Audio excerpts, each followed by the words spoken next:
My name is Fallon, and I was a Sun Devil diver just like you, and I thank you for taking this time to meet with me. Of course, of course. So you dove at Sun Devil, huh?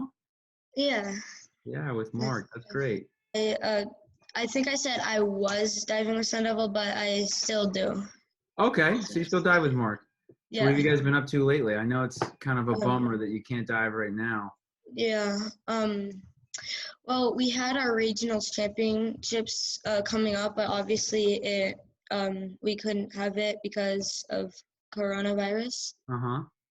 Um, but we have home workouts that we do with our team. So Okay, that's good. So Mark still has you doing workouts and stuff? um yeah, but it's mostly dry land, but we can also do water workouts. Okay. Are you on the team with my cousin? She used to be on the team. Yeah, we used to carpool with her. Oh, no way. Yeah. Oh, wow. What a small world. Yeah. Very cool. Very cool. Yeah, it's a fun team. I grew up there when gosh, that was in 2000 and I don't even know, 2000 in the 2000s, early 2000s, before you were born. What first got you into diving? Let's see. So I did gymnastics when I was a kid. I played baseball and I did gymnastics, and I soon got tired of gymnastics and started diving. It was really I started. Do you know McClintock Pool? Yes. Okay, so I dove one summer at McClintock Pool for their club program, and one of the coaches there was actually a diver for ASU, Jessica. And so she recommended I go to ASU and dive with Mark Briggs. So when I was 8 years old, I joined them. And I was back in the day, I don't know, I was doing like front doubles and I had a reverse flip. My inward flip was terrible. I could barely do an inward dive. I was really afraid of backs and twisting. I couldn't even twist. And I was just going off the board for fun in the summer, and it kind of sucked me into it. So I quit gymnastics and started diving. And I started there when I was 8. Oh, yeah. Was Sun Devils your first diving program, or did you start at anywhere else? That was my first program, yeah. I Oh, only dove at one program, and I was with Mark. So I mm, dove with, do you know Mark Bradshaw? yes. So I dove with Mark Bradshaw for a couple of years. And then I dove with Mark Briggs from, I think I was about 12 or 13 until I graduated from high school. Oh. What was your diving schedule like back then when you were a kid? When I was a kid, oof, we started, I think we did, don't quote me on this, but I think we did, it was like Monday, Wednesday, Friday And for that's about pretty much the. 2 hour, an hour and a half or 2 hours. And Mm, then we started doing, I think, a little bit more. We might have added in like a day or two. I know we did Saturday workouts as well. mm. Yeah, that's the same schedule as mine, pretty much. Yeah, which I liked. And then do you guys still do the all the testing? Yeah, the test is. Yeah. It's hard. Yeah. Really hard. Which one's your favorite exercise? I like it's either jump rope or standing long jump. Yeah, I like the standing long jump. That's my favorite. Yeah. I haven't done that in a long time. Your name is in still in some of the records. Yeah, yeah. Which I think I still have the standing long jump one? I'm pretty sure you do. Yeah, I Um, think something like that. I know Sam Hash is still on there. Shelby Coleman, is she still on there too? I'm pretty sure she is. Yeah. Yeah. That was like the original team back in the day. That was like our first strong team. It was a good Yeah. time. Yeah. What did you like doing in your spare time? When I was on the club team or in college? Um, let's go with both. Okay. Club, let's see. I'd finish practice. I'd go home. There was a lot of studying. Um, besides that, I was really into cars. I liked looking at cars a lot. I had an old Toyota that I liked a lot. My friends and I liked cars. Skateboarding. I skateboarded a lot. I used to skateboard, so I lived right by the pool. So I would skateboard from my house to practice or ride my bike. Yeah. So I was always doing that, or I was always building something. I always had my hands into building. And then into college, when I went into college, I went into engineering because I like building stuff so much. And in college, I never had time because I was studying so much. What about you? In my spare time, I like pretty much all electronics, and I like building with Legos. What does all electronics mean? Does that mean video games? Video games, yeah. What's your video game of choice? I play different video games like Minecraft and Rocket League, but the main one is I play Fortnite with my friends. Yeah. Wait, Rocket League. Is Rocket League the one where you have to hit the ball into the goal? Yeah, it's like soccer but with cars. It's so hard. Yeah. That game's impossible. Impossible. It's so much fun though. Yeah. That's a good game. Yeah, that and Fortnite. I like Fortnite. I'm bad at Fortnite though. Yeah. Well, did anyone inspire you to start diving? You know, I started at McClintock Pool, and then when I came to ASU, yeah, it was there was a diver at the time. His name was Yona Puhaka. He was a college diver for Mark Bradshaw for the college team, and Yona is what I would consider a modern day Greg Louganis. His diving was very similar, and is a very beautiful diver, an extremely powerful guy. And he went to, I want to say 2 or 3 Olympics for Finland.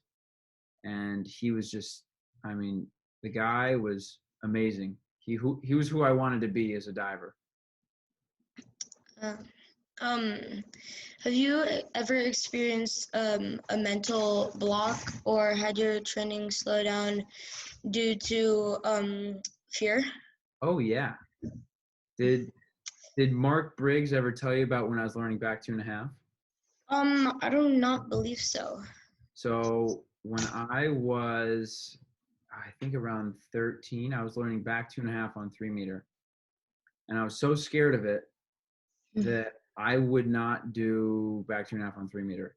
I refused to do it. So I did it on 1 meter first.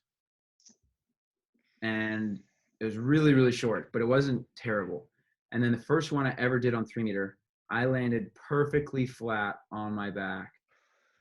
And I mean, it hurt so much. I got out of the pool and started running. And from then on, I wouldn't do it for, gosh, months.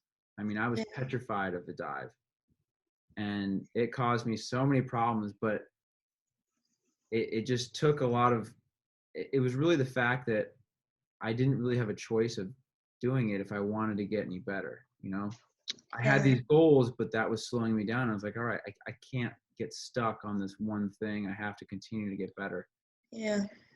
And it takes a lot of willpower and determination to really overcome those decisions. And you can have so many people around you encourage you to do that, but ultimately it is a decision you have to make in your head, saying, okay, I'm going to do this, and committing to it and going for it and accepting the risks that you may encounter from it.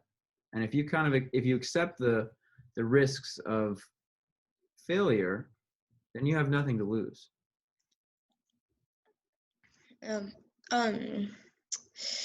As a young diver, did you ever get like to nationals? And if so, did you? Well, I know you've gone to nationals, but have you ever like gotten a medal at nationals or made it to Pan Am Games? Yeah, my first nationals, my first junior nationals, I qualified for when I was in 5th grade, and I got dead last. I got last. laugh. It was at the Rose Bowl in California. Do you know Christian Ibsen?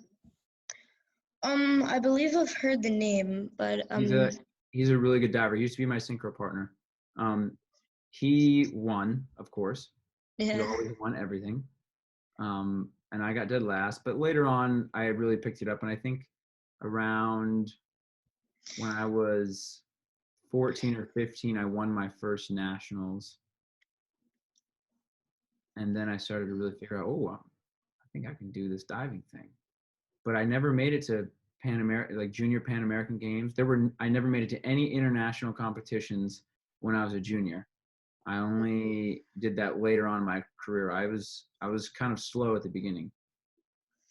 Did you win any college titles, like records or anything? Yeah. So I was a late bloomer really in my career. So I didn't qualify for much until I made an NCAA championship throughout my whole 4 years of college. But I never dove well at it. And then my last year at NCAA's, which was at my coach's home pool in Iowa, where he has his name on the record board, I won NCAA's and I got my name on the record board right next to my coach. Ooh. And I still hold the NCAA record. Wow. I think it's for about 529 points. That is, I wish I could get that much in a meet. Oh, I'm sure you can if you keep working. Yeah. How would you compare college diving to club diving? College diving to club diving. Club diving, I think it's just more time committed in college diving. In club diving, I just didn't have as much time in the pool, whereas college diving, there was a lot more time in the pool. I spent about 4 hours a day at the pool for college diving. And then club diving, it was about the 2 hours a day if we went every day that week. Yeah. And it was very intense in college as well.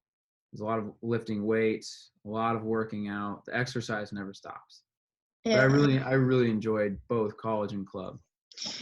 Which did you prefer, college or club? Oh gosh. I think they're so different because I had two different coaches. College. I'd probably say college. It was because it was me moving on to a new part of my life. I lived in Arizona for so long, and when I went to college, I'm in Miami now, and I've been here for 10 years, and I love the college diving. It was a great time, and it was a new change. I liked it a lot. Yeah. What was training like to be an Olympian? Intense. Very intense and very focused, At that time, it was all training and all hands on deck. And my one focus was to improve my craft of my 6 dives that I was competing. And it was a really fun journey to spend that with your coaches and your family and your friends. And it takes a lot of people. It's not just me who becomes an Olympian, It's not.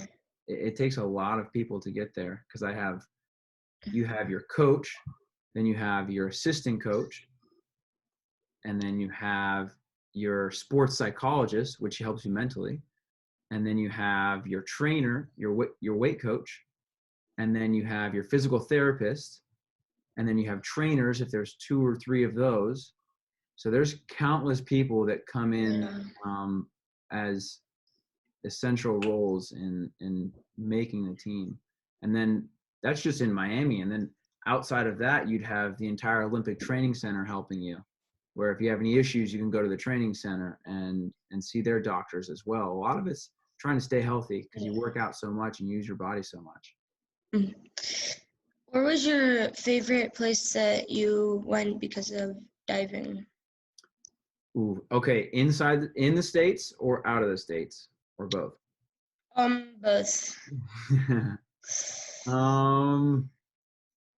Favorite place that took me somewhere is probably Miami. You know, diving took me and allowed me to travel the world and travel the States, and it took me to a wonderful, wonderful place in Miami, and I'm very grateful for that.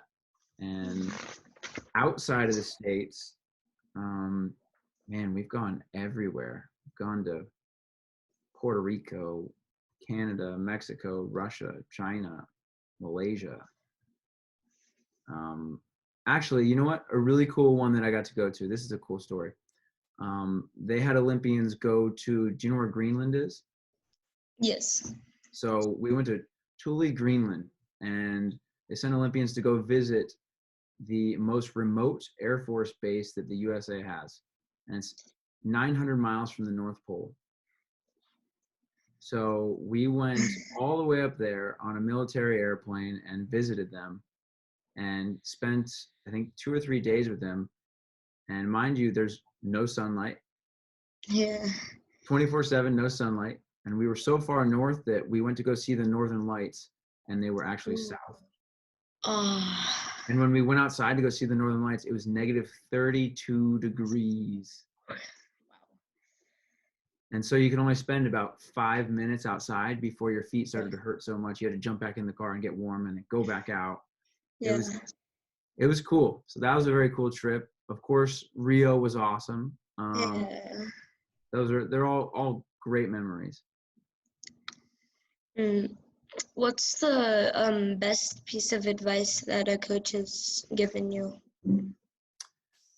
Best piece of advice a coach has given me is never lose your sense of humor.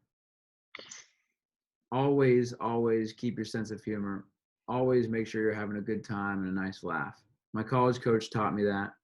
He really emphasized, make sure you're having a good time while you're diving. And every single day when we were on the pool deck, we had a good laugh. And I know Mark Briggs is always doing that too, so. Yeah. What is your favorite and least favorite dive on what board? Oof. Favorite dive.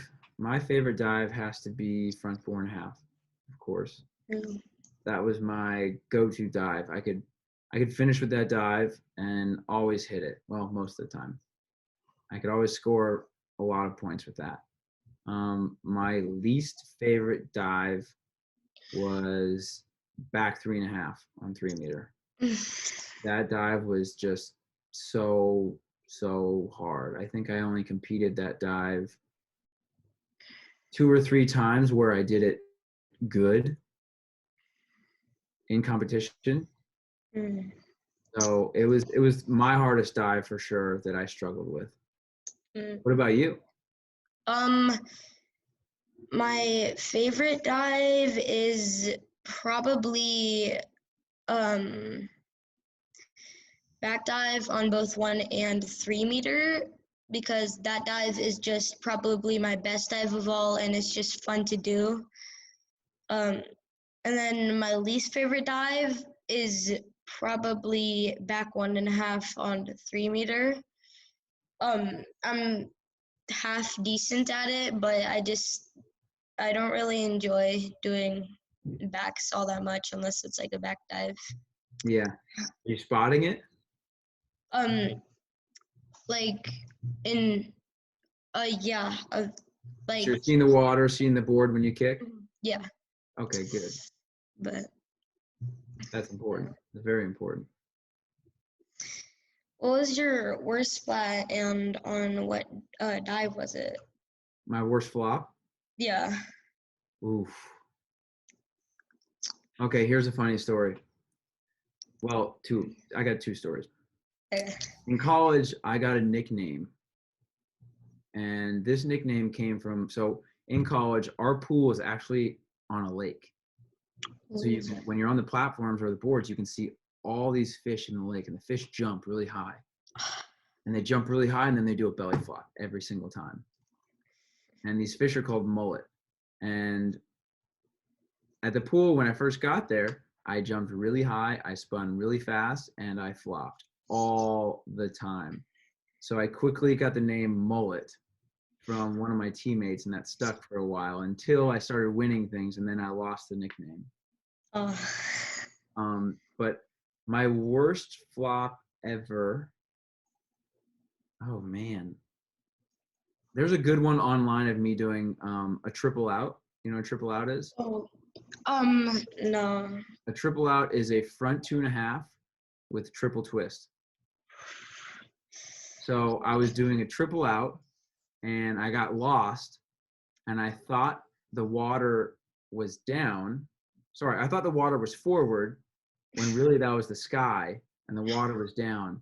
And if you look at the video in slow-mo, I line up and I go for the water and then I realize, oh no, it's down there. And I like just open up and just eat it right on my face. I mean, perfectly on my face. So I've done that. I mean, backs and reverses, I've flopped hundreds, thousands of times. Yeah, that's just how backs and reverses are. Yeah, I did. I mean, you'll get used to it. Have you flopped a lot? Yeah, Oh yeah. quite a bit. But it builds character. Makes you tough. Yeah.